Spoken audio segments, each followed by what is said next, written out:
আমি মন দিয়েছি, মনটা নিতে চাই একটু, তোমায় ডাকছি কাছে তাই।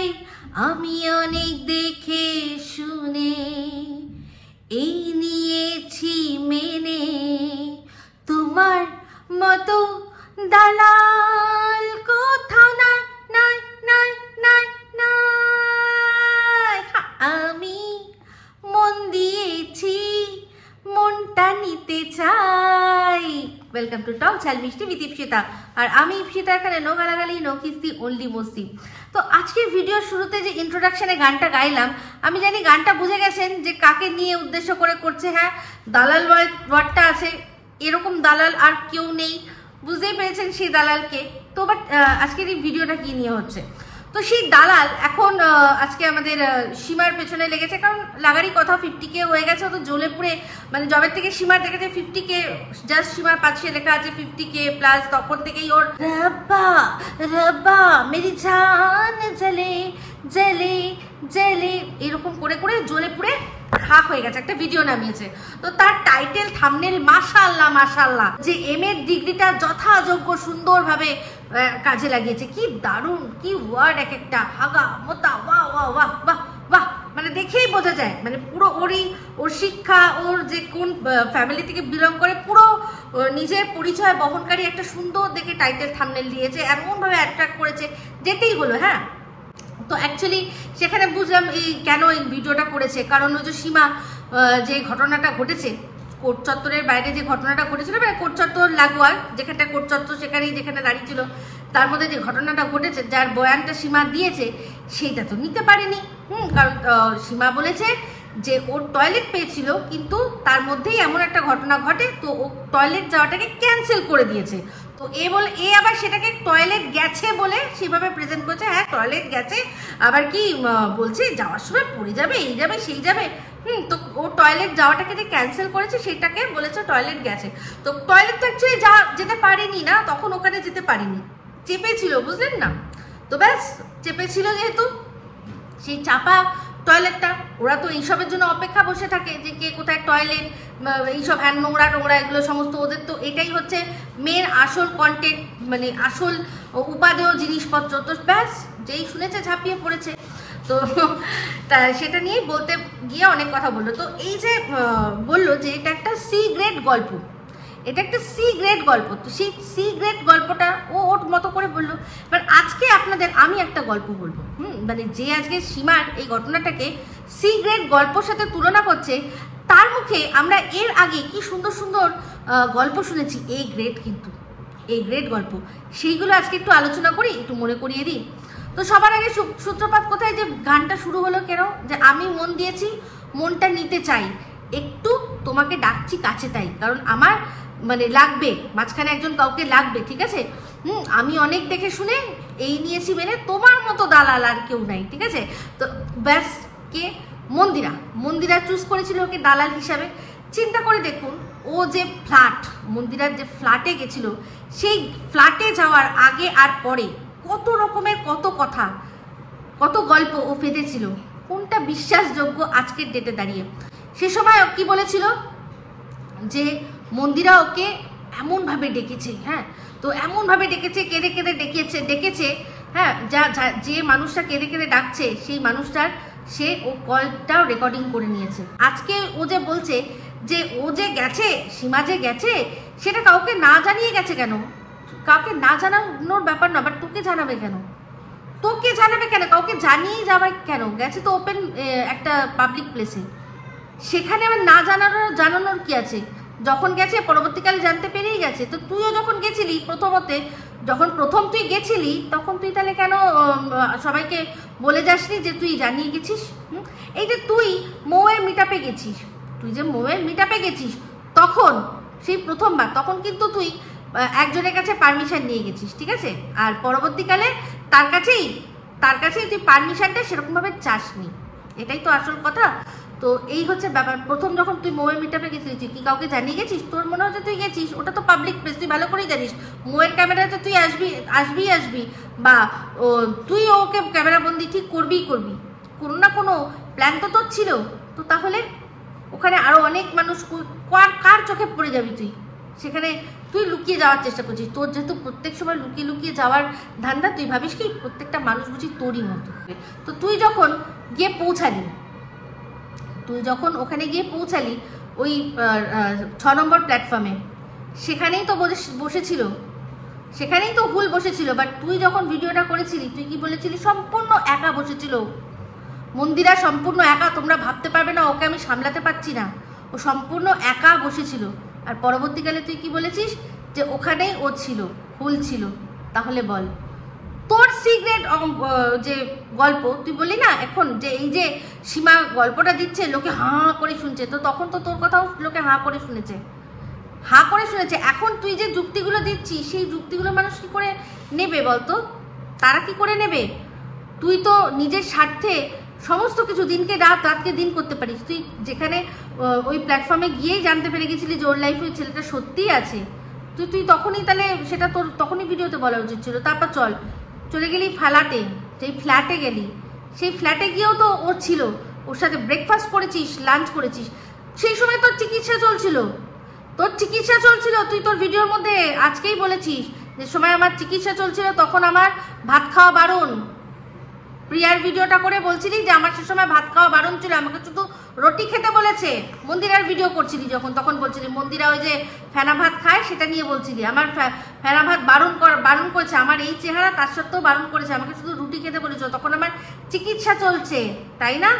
তাহলে তুই, এমনকি তোর নিরামিষ খাওয়া ছিল, তুই বলেছিলি যে আমার যে চলছে ট্রিটমেন্টটা, তার মধ্যে আমাকে নিরামিষ খেতে হবে।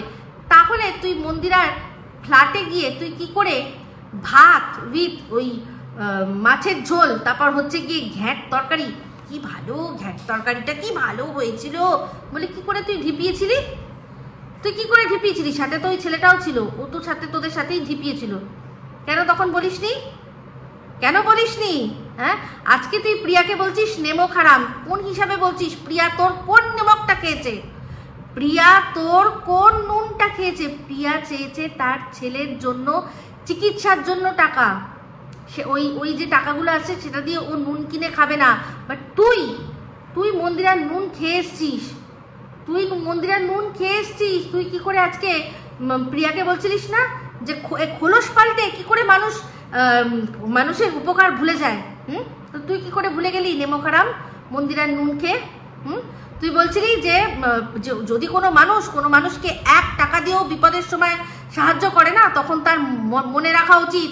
মনে করিয়ে দিই তোকে, সন্দীপ সীমা দুজনেই তোকে কিন্তু 1 টাকা করে, না মনে হয় 2 টাকা করে দিয়ে তোকে হেল্প করেনি তোর বিপদের সময়। তাহলে তুই কি করে ভুলে যাচ্ছিস? আজকে যার মুথ নিয়ে আলোচনা করছিস, যার মুথ তুই খাচ্ছিস, অ্যাকচুয়ালি তা তোর ব্রেনের মধ্যেই চড়ে গেছে, তোর ব্রেনের মধ্যেই একদম লিকুইড ফর্মে হয়ে গেছে, বুঝলি? তো তারা তো তোকে 1 টাকা করে 1 টাকা 2 টাকা করে তো তোর বিপদের সময় হেল্প করেছে। তাহলে তুই কি করে ভুলে যাচ্ছিস? দিনের পর দিন সন্দীপকে, সীমাকে নিয়ে নোংরা কথা, ওদের দুজনকে কখনো শোয়ানো, কখনো বসানো, কখনো দৌড় করানো, যখন যেরকম মনে হচ্ছে কি করে করছিস। তাহলে প্রিয়াকে এই কথাগুলো কি করে বলছিস? দোগলা কাকে বলে? দেখেছিস? আয়না আছে ঘরে? তোর ঘরে আয়না আছে? হ্যাঁ, খোড়া খোদাকার একটা, খোড়াও না, তুই তো খচ্চর, তুই হচ্ছিস খচ্চর। তাহলে তুই কি করে সেই যে সিগারেট গল্পটা, সেই যে কাঁধে মাথা রেখে যখন কাঁদছিল তোকে, হ্যাঁ তোর কাঁধে মাথা রেখে যখন কাঁদছিল, তখন অন্য হাতে কার হাত ধরেছিল সেটা তো তুই দেখাসনি। সিগারেট গল্প কাকে বলে? সিগারেট গল্প তুই শুনিয়েছিলিস আমাদের, তুই তোর সমস্ত যত দর্শক আছে সবাইকে বোকা বানিয়েছিলিস। তখন বলেছিলিস যে মন্দিরা একজন সিঙ্গেল মাদার, ও মেয়েকে একা হাতে মানুষ করতে চায়, সেই জন্য আমি ওর পাশে গিয়ে দাঁড়িয়েছি। বলেছিলিস কি বলেছিলিস না? সেই সিগারেট নোংরা গল্পটাকে, তারপর সেটা যে অ্যাকচুয়ালি সেটা কোনো সিঙ্গেল মাদারের সংগ্রাম নয়, সেটা একটা পানু, একটা মেয়ের লালসার কাহিনী, পরবর্তীকালে তুইও শুনিয়েছিস। তাহলে বল, তোর একই মুখে দুটো গল্প। সে সময় ওই মেয়েটি মন্দিরা হচ্ছে তার বরের দ্বারা অত্যাচারিত, শোষিত একটা মেয়ে, যার বর তাকে দিনের পর দিন ইউজ করেছে, তাকে ভালোবাসে না, তার কেয়ার করে না, এরকম একটা মেয়ে, সেই জন্য ওর সংসারে থাকবে না, একা মেয়েকে নিয়ে বাঁচবে, সবাইকে বুঝিয়েছিস তুই, তাই তো? আর পরবর্তীকালে কি দেখালি, বললি যে ওটা একটা চটি পানুর আখড়া, ওখানে ওই মানে ওই করার জন্যই আর কি গেছিল, ওই করার জন্যই ভাড়া নিয়েছিল। তাহলে বল, তুই তো তখনই জানতিস, আমরা নয় জানতাম না, বাট তুই তো জানতিস। তাহলে কে শুনিয়েছিল সিক্রেট গল্প? কে শুনিয়েছিল? নেমোখারাম অ্যাকচুয়ালি কে? খোলস ত্যাগ এক মুহূর্তে কে করে? তুই যে কথাগুলো আজকে প্রিয়াকে যে দোষারোপগুলো করছিস না, চিন্তা করে দেখ, প্রত্যেক কটা জিনিস তুই মন্দিরার সাথে করছিস। তুই যদি চোখ বন্ধ করে নিজের কথা শুনিস, তাহলে মনে হবে যে মন্দিরা তোকে বলছে যে কথাগুলো তুই প্রিয়াকে বলছিলি, বুঝলি? অসভ্য কোথাকার একটা। তুই তো নিজে দাবি করিস সবসময় যে তুই যখন কোনো ব্লগারকে নিয়ে কন্ট্রোভার্সি করিস তখন তার নাকি ভিউজ অনেক বেশি হয়। তো তোর তো ভেড়াটাকে একটা তুই চ্যানেল খুলে দিলি, তোর ভেড়াটাকেও তো তুই একটা চ্যানেল খুলে দিলি। তো তুই যদি তোর হাতে এত কিছু, যে তুই কাউকে নিয়ে ভিডিও করলেই বা তার সম্পর্কে বললেই তার ভিউজ চচ্চর করে বেড়ে যাবে, তাহলে তুই তোর বরের সম্পর্কে তো তোর এই চ্যানেলেও অনেকবার করে বলেছিস, তোর চ্যানেলে কমিউনিটিতে তুই শেয়ার করেছিস, তাহলে তোর বর কেন ভাইরাল হলো না? কেন তোর এই মিনমিন করা বর, তোর তো মিনমিন না, ওটা একটা মিটমিটে, তোর ওই মিটমিটে অন্ধরা ট্রেন আসছে, অন্ধরা ওই ট্রেনটা যাচ্ছে, ওই করে তাহলে কেন তার চ্যানেলটাকে তুই দাঁড় করাতে পারলি না? তোর তো এত নাকি ক্ষমতা, তুই বড় বড় ব্লগারদের ভিউজটাকে নিয়ন্ত্রণ করতে পারিস, এদিকে নিজের বরের কিচ্ছু করতে পারলি না। তোর বরের দ্বারা কিচ্ছু হবে না, তো তুই কেন তাহলে নিজের বরের চ্যানেলটা দাঁড় করাতে পারলি না? কেন পারলি না? তোর যদি এতই ক্ষমতা, যাকে তুই প্রথমত তোর বান্ধবী ললিতা, সেই বান্ধবী ললিতাও তো ভিডিও দিত, তার ভিডিও তুই কমিউনিটিতে দিতিস, কই তোর কথা শুনে সে তো ভাইরাল হয়ে যায়নি? তুই তাকে নিয়ে ভিডিও করেছিস বলে তো ভাইরাল হয়নি? তোর সাথে তো হাজারবার মুখ দেখিয়েছে, হয়েছে কি ভাইরাল? তারপর হচ্ছে গিয়ে যে তোর পাশের বাড়িতে, যার বাড়িতে পোস্টটা রাখিস, তোর ওই যে পার্মানেন্ট ঝি একটা আছে, যে যাকে যখন তখন ইউজ করিস, সেই ঝিটা তার কি হচ্ছে? তার চ্যানেল কি হচ্ছে? কিছু হচ্ছে? তোকে মানে যত মানে দু একদিন যখন রাখে তখন একটু 200-400 জন 500 জন দেখতে যা, ব্যাস হয়ে যায়, তাই না? খুব অহংকার তোর, খুব অহংকার। আজকে প্রিয়া যে মাটা একটা বাচ্চা ছেলে, তার ছেলের এখন মানে শারীরিক কন্ডিশন এরকম, তাকে মানসিক যন্ত্রণা দিতে তুই 2 মিনিট ভাবছিস না, তাই না? তো তোর আশেপাশের, আর তারপর ওই যে আরেকটা আর কি, আরেকটা যে তোর পাশের যে ছিমালটা আছে, নতুন যে ছিমালিটা জুটিয়েছিস, সে তো আরেক পাক্কা ছিমাল, বুঝতেই পারা যাচ্ছে। সে হচ্ছে একেবারে ঘোমটার তলায় খ্যামটা করা মাল, খুব ভালো করে বোঝা যাচ্ছে। তো তার ভিডিও, তার কি হচ্ছে? তোর যে সারাক্ষণ যে তুই তোর এই শুকনো পাছায় বেঁধে নিয়ে ঘুরছিস, ওটারে লাভ কিছু হচ্ছে? তুই সবার ভিউজ কন্ট্রোল করতে পারিস? তুই ভগবান হয়ে গেছিস, হ্যাঁ? ভগবান হয়ে গেছিস তুই। তোকে নিয়ে ভিডিও করলে তুই প্রিয়াকে বলছিস, আমাকে ডাকছিস কারণ কেন? ভিউজ লাগবে, কন্ট্রোভার্সি চাই। তুই ভিডিও করলে তবে প্রিয়ার ভিউজ হবে, তাই? সত্যি? তাহলে তুই কেন নিজের লোকদের করতে পারছিস না? কারণ একটা তো এমন মানুষ হলো না যে যার পাশে তুই দাঁড়ালি, তার চচ্চর করে সে একেবারে দাঁড়িয়ে গেল। কোনোভাবেই তো দাঁড়াতে পারে না, কিচ্ছু দাঁড় করাতে পারিস না তুই শুধু নিজেই রেডি হয়ে থাকিস, বুঝলি না? তারপর যাই হোক, ওই যে একটা কমেন্ট তুই তুলে প্রিয়ার ভিডিও থেকে আজকে দেখলাম একটা কমেন্ট তুলেছিস, সেখানে বলছিস যে প্রিয়া বলেছে যে যার দরকার তাকে হেল্প করবে। হ্যাঁ, ঠিক কথা, বাট ওদের যে এত ভিডিও হয়, তাদের মধ্যে এত কমেন্ট, কোনো কমেন্টটা যে পড়বে, কোনটা ইম্পর্টেন্ট, অনেক ইম্পর্টেন্ট কমেন্টও কিন্তু মানুষের ছুটে যায়। তো সেখানে সেই কমেন্টটা যেটা তুই তুলেছিস, সেটা অ্যাকচুয়ালি তোরই কোনো ফেক আইডি দিয়ে করা, কারণ সেখানে সে উল্লেখ করলো যে যেই মেয়েটাকে নিয়ে তুমি আজকে বলছো, সে কিন্তু তোমাকে টাকা ডোনেট করেছে। তো সেখানেই আমি বুঝতে পারলাম যে অ্যাকচুয়ালি এটা তুই বা তোরই কোনো সাঙ্গপাঙ্গকে দিয়ে করানো কমেন্ট। সেখানে তুই বললি যে না শোনো, টাকাটা দিয়েছি সেটা কোনো বড় ব্যাপার নয়, টাকা দিয়েছি সেটা কোনো বড় ব্যাপার না, বড় ব্যাপারটা হচ্ছে গিয়ে আমি রিপোস্ট করেছি, ওর যে কথাটা আমি কমিউনিটিতে সবার মাধ্যমে ছড়িয়ে দিয়েছি। তুই তাতে ওর কি লাভ হয়েছে? ঘন্টা লাভ হয়েছে। উল্টে যেখানে জেনুইন কিছু মানুষ, জেনুইন পার্সন, তারা ওকে টাকা দিয়ে সাহায্য করতে চেয়েছিল, তুই নিজের স্বার্থে শুধুমাত্র একজনের থ্রু দিয়ে, যেহেতু বলেছিল যে হেল্পটা আসবে, তোর মনে হচ্ছে বাবা একজনের থ্রু দিয়ে আসবে, অনেক মানুষ মিলে দেবে, তাহলে তো টাকাটা অনেক বড় হিউজ অ্যামাউন্ট হয়ে যাবে। তো সেই টাকাটা আমি মানে কোনোভাবেই যাতে না পৌঁছায় ওর কাছে, কোনোভাবেই যাতে না পৌঁছায়, সেই জন্য দেখ বাংলাদেশ, শুধু একটা মানুষকে তো না, তুই ধর সীমার থ্রু দিয়ে আসতো টাকাটা, সীমাকে তো তুই শুধু ছোট করিস নি, বা একটা দেশ, সেই দেশটার নাম বাংলাদেশ বারবার তুলে সেখানকার টাকাগুলোকে কালো টাকা বলে তুই এমনভাবে মানুষের মানে ওই বাংলাদেশি কিছু মানুষ, বেশিরভাগ দর্শকদের কাছে তুই জিনিসটা প্রেজেন্ট করেছিস যে তারা সম্পূর্ণ ভয়ভীত হয়ে গেছে যে আমরা যদি এখন টাকা দিই তাহলে বাই চান্স আমাদের টাকাটাকে যদি কালো টাকা হিসাবে ধরে নেওয়া হয়, বলে তারা ভয় পেয়ে পিছিয়ে গেছে। তোর থ্রু দিয়ে জানা এসছে তার চেয়ে বেশি তোর এই নোংরামির জন্য ও হারিয়েছে কিছু জেনুইন মানুষের হেল্প হারিয়েছে, বুঝলি?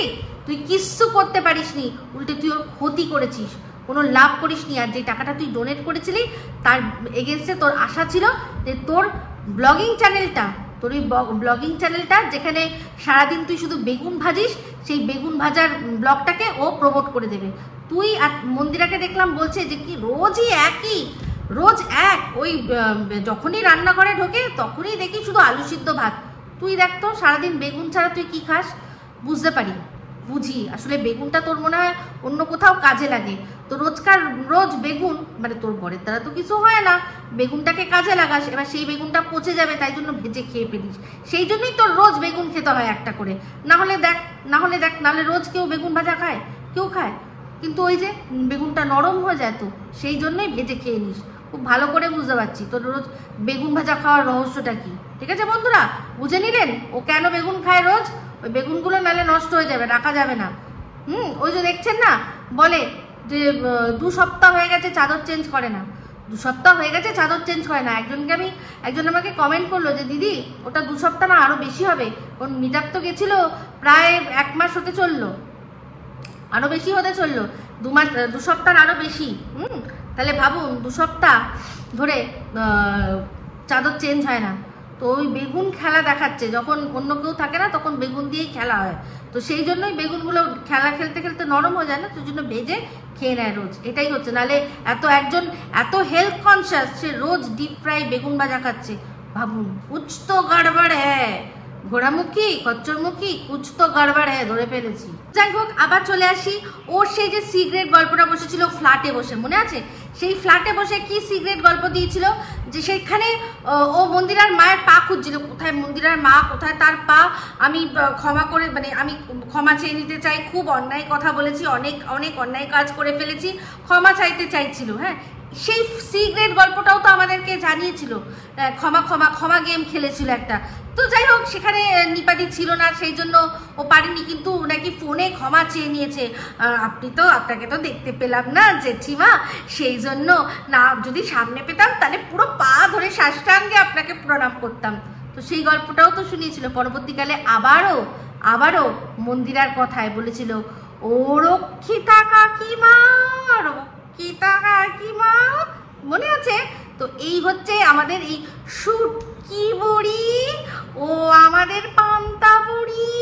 তোমার গল্প সত্যি কালাবার এমন ফিল্টার মাইরা বসে, মানে কি বলবো, যখন লাইভে হঠাৎ করে চলে আসে না তখন বিভীষিকা, সেই জন্য দেখবেন লাইভ আসে না। ওই একবার এসেছিল মিটআপে, মনে আছে? পুরো রানু মণ্ডলের মানে একেবারে ডিটো রানু মণ্ডলের দিদি, রানু মণ্ডলের বোন ও কিন্তু না, রানু মণ্ডল হচ্ছে বয়সে ছোট লাগে, রানু মণ্ডলের দিদি পুরো লাগছিল, শুধু রানু মণ্ডলের গায়ের রংটা একটু চাপা, ওর গায়ের রংটা একটু ধলা, ব্যাস, আর তাছাড়া কিচ্ছু না। পান্তা বুড়ি আজকে আবার মন্দিরাকে বলছিল, কি ফিল্টার লাগাস রে, কি ফিল্টার লাগাস, হ্যাঁ এত সুন্দর লাগে, তোর ঠোঁটটা পুরো টুকটুকে হয়ে যায়। আজকে আবার বলছে, মন্দিরাকে উদ্বুদ্ধ করছে, কারণ দেখছে তো যে মন্দিরাকে নিয়ে বেশি দিন ও আর কিছু করতে পারবে না, কারণ মন্দিরা সুন্দর করে সংসার করছে, সাংসারিক ব্লগ দিচ্ছে, ঠিক আছে, তার মধ্যে নুন ঝাল তেল কম, কতদিন সেটা চলবে? আর কতদিনই বা বলবে মনিয়া তুই যে এত সুন্দর রান্না করছিস এখন, আগে তো বলতি যে হুল ছাড়া আমার চলবে না, এখন তোর কি করে চলছে। তো সেই জন্য আজকে যখন মন্দিরা সেজেছে, মন্দিরা বলেছে যে ওদের বাড়িতে কারেন্ট অফ হয়ে গেছে, সেটা নিয়ে এবার বলতে বসেছে। হ্যাঁ ভালো, তাহলে একটা ইনভার্টার লাগা, ভালো করে সাজ, কারণ তুই সাজবি, সেজে বেরোবি সেখানেই তো তুই ছেলে ধরবি। মানে ও বলছে এটাই যে এই যে সুন্দর করে তুই ঘর সংসার করছিস আমার ভালো লাগছে না, তুই সুন্দর করে সাজ, সেজে রাস্তায় বেরিয়ে একটা ব্যাটাকে ধর, তারপরেই তো তোকে নিয়ে আমি কন্ট্রোভার্সি করবো। তুই আবার একটা পরকীয়া করবি, তারপর তো আমি কন্ট্রোভার্সি করবো, তারপর তো আমি আবার নতুন করে আমার ঘরের জিনিস করবো। আজকে এই যে আমার কি যেন বলে ভাগনা, এই যে ভাগনার সাথে যে পালিয়ে যাওয়ার একটা পরিকল্পনা, এখন ভাগনা বেঁকে বসেছে, কারণ বাড়ির ভাগ পাবে। আমার যদি আরো অনেক বেশি টাকা হয় তাহলে ভাগনাকে বলবো যে থাক এটা, আমি আরো তোমাকে আরো অনেক বেশি দেবো, চলো আমরা অন্য জায়গায় চলে যাই। ঠিক আছে, ও তো লাত খেয়েছে ভাগনার কাছে, ভাগনাও বলে দিয়েছে যে সব দেবো, শুধু ওইসব পারবো না, এখানে থেকেই করতে হবে। আর পরবর্তীকালে আমার বিয়েও হবে, তখন আমার বউয়ের সাথেও তখন কি মানে তোমাকেও কিন্তু মামির মতোই আচরণ করতে হবে আমার বউয়ের সামনে। তো যাই হোক, বুঝতে পেরেছেন এ কিরকম ভাবে মন্দিরাকে উস্কাচ্ছে যে তুই আবার একটা পরকীয়া কর, নাহলে তো ওর পয়সা জুটছে না। চলে আসি আবার ওই সীমাকে নিয়ে যে কথাগুলো বলছিল সেগুলোর মধ্যে। সেখানে বলছে যে এই যে সিগারেট গল্পটা ফেলেছিস, যে তোকে নাকি কেউ ধাক্কা মেরে ফেলে দিত, তোর যা চেহারা, তুই গোস্ত বানিয়েছিস, ওর তো সবার মানে সব কিছুতে ওর নজর, যে তুই নিজে একেবারে শুকনো প্যাকাটি, ও সেই জন্য সবার মানে যার গায়ে ও মাংস দেখে, চর্বি দেখে, ওর পুরো রাব্বা মেরি জান জ্বলে, ও সব কিছু জ্বলে, পুরো জ্বলে। সেখানে বলছে যে এইরকম চেহারা তাকে কেউ ধাক্কা মেরে ফেলে দিতে পারতো, সেরকম চেহারা হলে তবেই ধাক্কা মেরে ফেলে দিতে পারতো। মানে এইবার তোকে বলি, মানে তোর যে যুক্তির মানে কোনো রকম মা বোন কিছু নেই। তুই যে সেই বন্ধক দিয়েছিলি না, বলি না যে বন্ধক দিয়েছে সীমার সায়ার তলায়, না রে, তুই যাদের বলছিস তারা, তুই প্রত্যেকটা মানুষকে সে সময় যখন গল্পগুলো দিয়েছিলি তখন তুই বন্ধক রেখেছিলি মন্দিরের কাছে তোর বিবেক, বুদ্ধি আর জীব। এখন সেটা মন্দিরে তোকে লাথ মেরেছে বলে তুই এখন ভাবছিস কি ফিরে পেয়ে গেছিস। তো শোন বলি, এই যে তুই বলি না যে মানুষকে ধাক্কা, এই ধাক্কা দেওয়ার ব্যাপারটা রোগা মোটা এইসব কোনো যায়, এগুলোতে ম্যাটার করে না।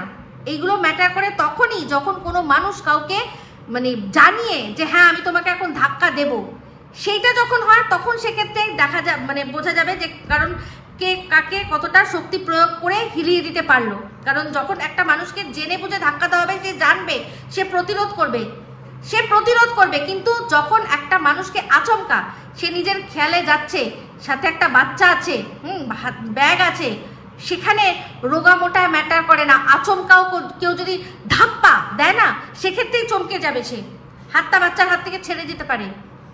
ধাপ্পা শুধু বললেই, তারপর ধাক্কা তো অনেক বড় ব্যাপার।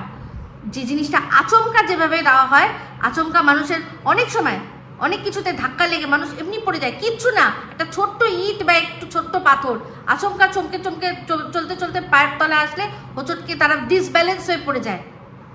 তো আচমকা যে কোনো আকস্মিক যে কোনো ঘটনা যখন হয়, সেটা সেরকমভাবেই হয়। তার জন্য কতটা ফোর্স লাগলো, কতটা গতিবেগ থাকলো, কত পরিমাণ জোর শক্তি প্রয়োগ করলো, ডাজন্ট ম্যাটার। ও বেখেয়ালে আছে, ও মানুষ। অনেক সময় আমরা ছোটবেলায় একটা খেলা খেলতাম, দুজন হাত ধরে যেতে দেখলেই মাঝখান থেকে দুম করে এমনভাবে সজোরে চলে যেতাম, হাত ছেড়ে যেত। এরকমও একটা খেলা ছিল ছোটবেলায়। দুটো বন্ধু যদি দেখতাম হাত ধরে যাচ্ছে, আরেকজন গিয়ে তাদের মাঝখান থেকে চলে যেতাম, দুজনে হাত ছেড়ে যেত। যদি সেরকম হতো তাহলেই তো বাচ্চাটার হাত ছাড়া হয়ে যেত, হতো না? পসিবিলিটিস বলেছে, ও বলেছে এটা হতে পারতো, আর এটা সম্ভব। এটার জন্য মোটা রোগা কোনো রকম কোনো কিছু দরকার নেই, এটা হচ্ছে যুক্তি। কারণ ঘটনাটা ঘটতো আকস্মিকভাবে, যেমন কিনা ফোনটা যে মানুষ ধরেছে রেকর্ড করতে, আকস্মিকভাবে ধরেছে। সে জানে যে সে কি করতে এসছে, কিন্তু যার সামনে ধরছে তার চট করে সেই মুহূর্তে সে বুঝতে পারবে না যে আমাকে রেকর্ড করছে। ফোনটা হাতে ধরা আছে, ক্যামেরা অন আছে না আছে সেটা সেই মানুষটা জানে, কিন্তু যখন একটা ধরা হয়, একটা মানুষের মুখ চোখ দেখলে বোঝা যায়। এমনি ফোন হাতে ধরা আর এরকমভাবে ধরা যে আমি ইচ্ছা করে সেটা ক্যামেরাতে বন্দি করছি, বোঝা যায়, মানুষের ইন্টেনশনে বোঝা যায়। বুঝলি? যাই হোক, তুই না সেদিন বলছিলি যে আমিও আইন আদালত এসব সম্পর্কে বেশ ভালো জ্ঞান অর্জন করছি, কারণ আমি এখন এইসবের মধ্যে রয়েছি। তো তোর একটা কথা শুনলাম, সেই কথাটা শুনে ঝাপড়ি তুই কোনখান থেকে আইন শিখছিস তো বুঝতেই পারলাম না। তুই বললি যে ভাবো, তোমরা চিন্তা করো, যদি বাচ্চাটার কিছু হতো তাহলে তো সবার আগে টিনকে ধরা হতো। কেন টিনকে ধরা হতো? বাচ্চাটা আইনত তার মানে সারা দুনিয়ার সামনে সবাই জানে যে বাচ্চাটার কাস্টাডি তার বাবার কাছে এখন আছে, সে তার বাবার সাথে থাকে। তো বাচ্চাটা যদি কিছু হয় তো সেখানে টিনের নাম কি করে আসবে? সেটা তো সবার আগে লোকে প্রশ্ন করবে তার বাবাকে যে আপনি কোথায় ছিলেন, আপনার বাচ্চা খুঁজে পাচ্ছেন না বলছেন, আপনি কোথায় ছিলেন তখন, তাই না? তো তোকে কে বলেছে এগুলো, এই কথাগুলো কে বলেছে? সেই জন্যই তো কথাটা বললাম যে কোনোভাবে যদি বাচ্চার বাবার কাস্টাডির আন্ডারে থেকে ওরা যদি কোনোভাবে ছিনিয়ে নিয়ে, যদি কিছু না পুলিশের কাছেও গিয়ে বাচ্চাটাকে দিয়ে বলতো এই দেখুন বাচ্চাটাকে ঠিক মতো রাখেনি, দেখলাম রাস্তায় ঘুরছে, আপনাদের হেফাজতে দিয়ে দিলাম, দেখুন বাচ্চা কিন্তু বাবার কাছে সেফ নয়, এটুকু বললেও কিন্তু অনেক কাজের আসতো, সেটা কাজে আসতো, বুঝলি? ছাপড়ি কোথাকার, ক্রিমিনাল জাস্টিস পইরা ওয়েস্টে আইন আদালত দেখাতে চল। হ্যাঁ, ঘোড়ামুখী যুক্তিবাদী বলছে যে হ্যাঁ এখানে মানুষ সব চুপ করে দেখছে, কালো টাকাকে সাদা টাকা করে ব্যাংকে ঢোকানো হচ্ছে। তুই প্রমাণ দে। তুই তো একটা সময় বলেছিলি যে MSL এর প্রত্যেকের বাড়ির প্রত্যেকটা মহিলা তারা চামড়ার ব্যবসা করে। প্রমাণ দিতে পেরেছিস? তুই তো বলেছিলি যে 90% অকেজো যে সে বাচ্চার বাবা কখনো হতে পারে না। যুক্তি দিয়ে, লজিক দিয়ে প্রমাণ দিতে পেরেছিস? আরো অনেক নানান তথ্য, তুই নানান রকম কথা তুই বলিস, সেগুলোর কি প্রমাণ দিচ্ছিস? মুখে তুই বলে দিলি যে একদল মানুষ তারা কালো টাকাকে সাদা টাকা করছে, বেশ মানুষ বিশ্বাস করে নেবে। কোন আহাম্মক বসে আছে, কারা বিশ্বাস করবে?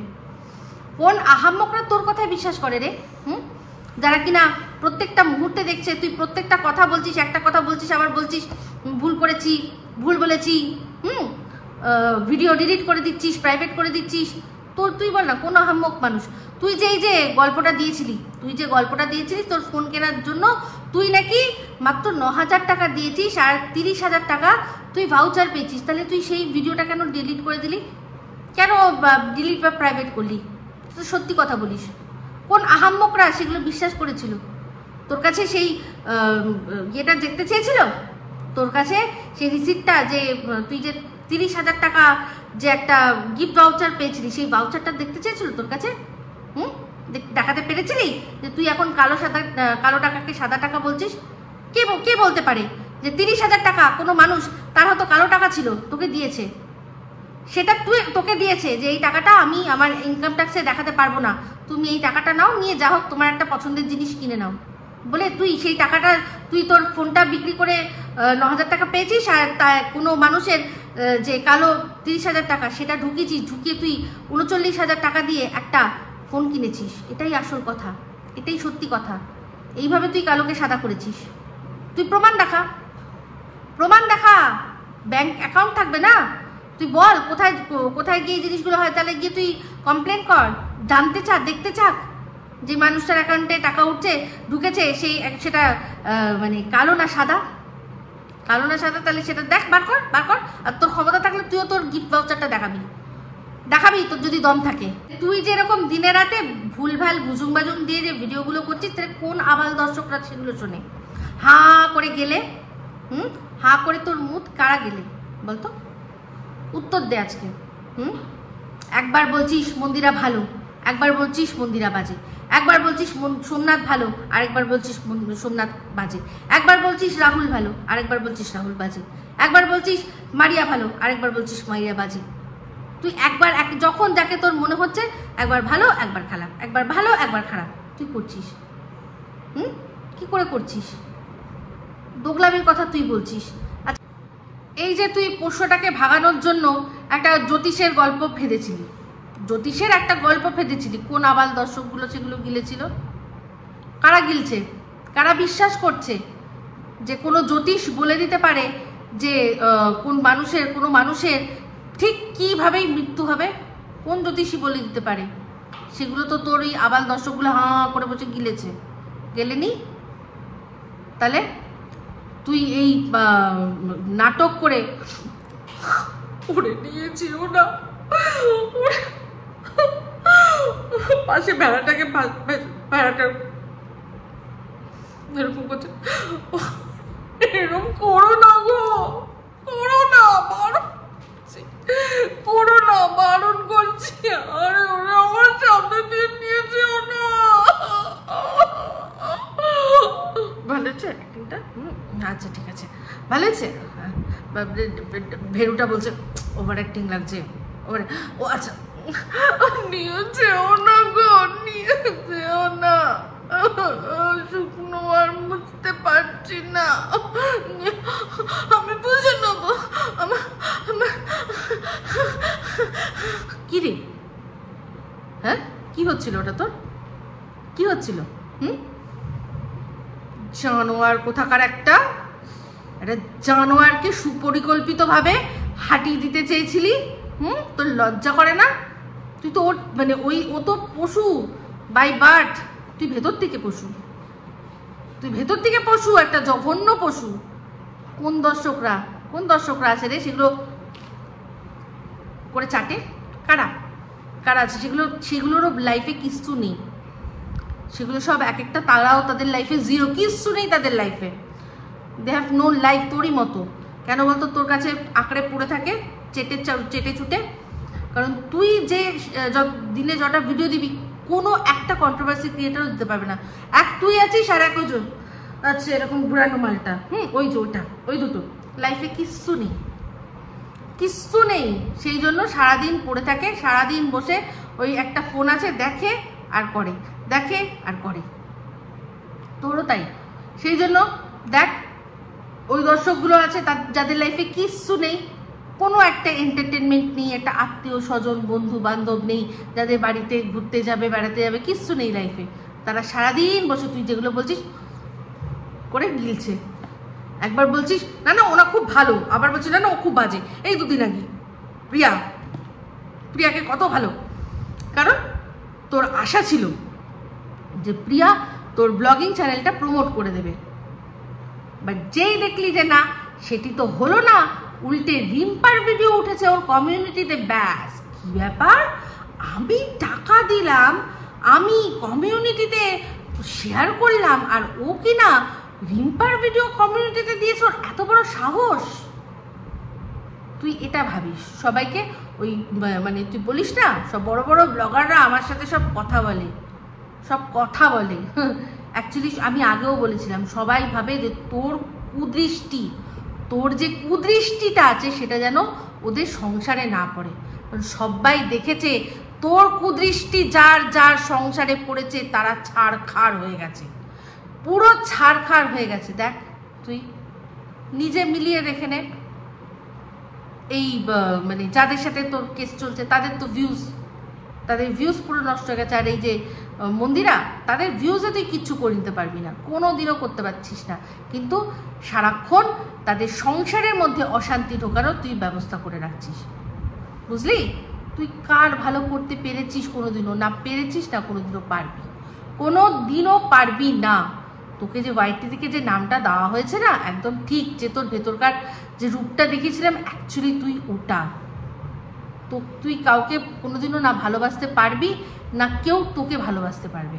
মানে যেটুকু যাও আসবে লোকে একটুখানি দেখেই বুঝে যাবে যে ও আচ্ছা বুঝে কিছু হয়ে গেছে, আমাদের সব সরে যাবে, তোর চারপাশ ফাঁকা হয়ে যাবে, বুঝলি? বরাবরের জন্য কেউ থাকবে না তোর পাশে।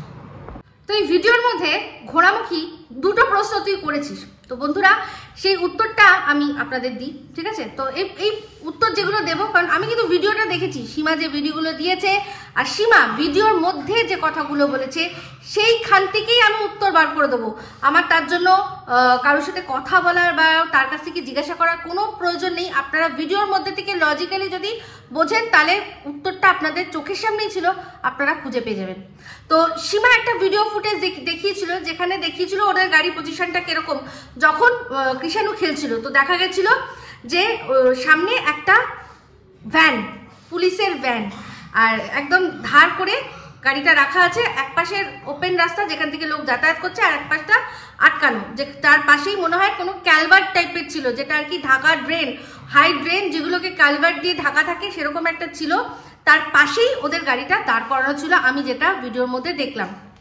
তো চিন্তা করে দেখুন, এই ঘোড়ামুখী বলছে যে গাড়ির সামনেই তো পুলিশের গাড়ি ছিল, তাহলে যখন এরকম হামলা হয়েছে তাহলে পুলিশের কেন সাহায্য নেওয়া হলো না? প্রথমত একটাই কথা, সীমা যা বলেছে তার মধ্যে সে বলেছে কি, যে একজন ওদের গাড়ির একদম কাছাকাছি এসে ঠিকানা জিজ্ঞাসা করছিল, যার ফোনটা এরকমভাবে ধরা ছিল, মানে সীমা বুঝতে পেরেছে সে গাড়ির ভেতরকার অ্যাক্টিভিটি রেকর্ড করছে। ঠিক আছে, একটা প্রশ্ন করেছে এখানে হাই স্কুলটা কোথায়, যে ড্রাইভার সে বলেছে আমি তো এখানে থাকি না, আপনি অন্য কাউকে জিজ্ঞাসা করুন। ততক্ষণে ও যেটুকু ভিডিও করেছে সীমার চোখ পড়েছে, সঙ্গে সঙ্গে সে বুঝে গেছে যে সীমা দেখে ফেলেছে, সে পা চোচা সেখান থেকে দৌড়। ঠিক আছে, এবার চিন্তা করে দেখুন, যে ভ্যানটা দাঁড়িয়েছিল ওগুলো হচ্ছে প্রিজন ভ্যান, ওগুলো হচ্ছে প্রিজন ভ্যান, ওগুলো পুলিশের প্রিজন ভ্যান, যেগুলো থেকে কোর্ট থেকে আসামিদের নিয়ে যাওয়া হয়, বা আসামি বা বিচারাধীন যারা রয়েছে তাদেরকে কোর্ট থেকে নিয়ে যাওয়া হয় জেলে, আর জেল থেকে আবার যখন তাদের ডেট পড়ে তখন নিয়ে আসা হয় কোর্টে। আমরা সিনেমায় এই ভ্যানগুলো প্রচুর অহরহ দেখেছি, এই ভ্যান থেকেই অনেক সময় নাটকীয়ভাবে হিরো বা কোনো ভিলেন গায়েব হয়ে যায়। এই কোর্ট আর যে জেল তার মাঝখানে যে রাস্তার মধ্যে অনেক কিছু ঘটে যায়, এই ভ্যানগুলোই দেখানো হয়। তো সেই ভ্যানগুলো যখন এসছে যে গাড়িটা, সেটা তখন পার্কিংয়ের জায়গায় রয়েছে, মানে সেই গাড়িতে যে যাদের আনা হয়েছে, যারা বিচারাধীন তাদেরকে কোর্টে দেওয়া হয়েছে, রাখা হয়েছে, ওই রিজার্ভ রুমেই কিন্তু তারা থাকবে। তাদের এক এক সময় যাদের যাদের আজকে ডেট থাকবে তাদের বাড়ি বাড়ি ডাকা হবে, তাদের শুনানি হবে, তারা ওই রিজার্ভ রুমে থাকবে। ওই ভ্যান খাঁচার মতো ভ্যানটাই করে এসছে, ওখানে ঢুকিয়ে দেওয়া হয়েছে, গাড়িটাকে এখানে পার্কিংয়ে রাখা হয়েছে। সেখানে আর কেউ ছিল না, সেখানে কোনো পুলিশ থাকে না, সেখানে কেউ পুলিশ থাকে না, সেখানে থাকে জেল কর্তা যারা আমরা মানে জেলের যারা থাকে, জেলে যেসব পুলিশরা মোতায়েন থাকে তারা থাকে। এবার তারা ওখানে গাড়িটা রেখে দিয়ে তারা জানে যে কোন সময়ের মধ্যে তাদের কাজ শেষ হবে, তারা আবার যাবে, গিয়ে সেই যারা বিচারাধীন আছে তাদেরকে তুলে আবার নিয়ে গিয়ে জেলে পৌঁছে দিয়ে আসবে। তো সেখানে ওদেরকে হেল্প নেওয়ার কি আছে? একটা মানুষ এসে শুধুমাত্র সীমা বলেছে যে ঠিকানা জিজ্ঞাসা করেছে, এইটুকুই তো বলেছে। ও বলেছে যেগুলো বাদবাকি সেগুলো পসিবিলিটিস। এইবার সীমা আরেকটা কথা বলেছে, যেটা নিয়ে আমাকে প্রশ্ন করেছেন আমার কমেন্ট বক্সেও, আর এই ঘোড়ামুখীও তার বলেছে। চিন্তা করে দেখুন কিরকম সিগারেট গল্প বলছে, সিগারেট গল্প বলছে। সেখানে বলছে যে ড্রাইভারকে বললাম আমার টয়লেট পেয়েছে, দেখো তো আশেপাশে কোনো টয়লেট আছে কিনা। হ্যাঁ ঠিক আছে, মানছি, সেটা করা যায়, যে খবরাখবর নামা যায় যে এখানে আমি তো নতুন, আমি জানি না কোথায় টয়লেট আছে। তো সেক্ষেত্রে ড্রাইভারকে পাঠানোই যায়।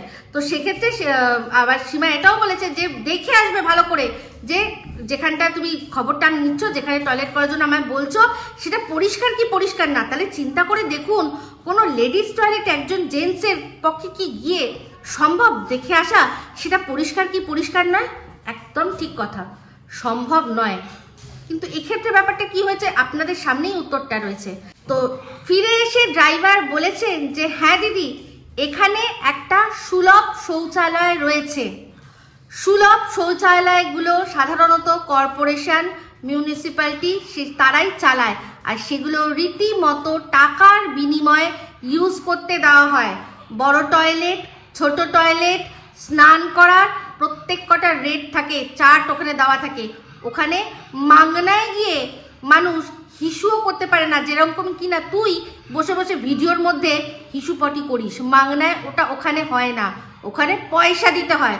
তো পয়সা দিয়ে যেখানে মানুষ করে সেটা সাধারণত পরিষ্কার, যেহেতু ওটা মানে সুলভ শৌচালয়, সেহেতু নিশ্চয়ই যখন যে খবর নিতে গেছে সে দেখেছে সুলভ শৌচালয়, জিজ্ঞাসা করেছে পরিষ্কার পরিচ্ছন্ন তো, সেখান থেকে যে মানুষটি থাকে টাকা কালেক্ট করে সেই হয়তো বলেছে যে হ্যাঁ এটা সুলভ শৌচালয়, এটা পরিষ্কার, এখানে পয়সা দিয়ে মানুষ ব্যবহার করে।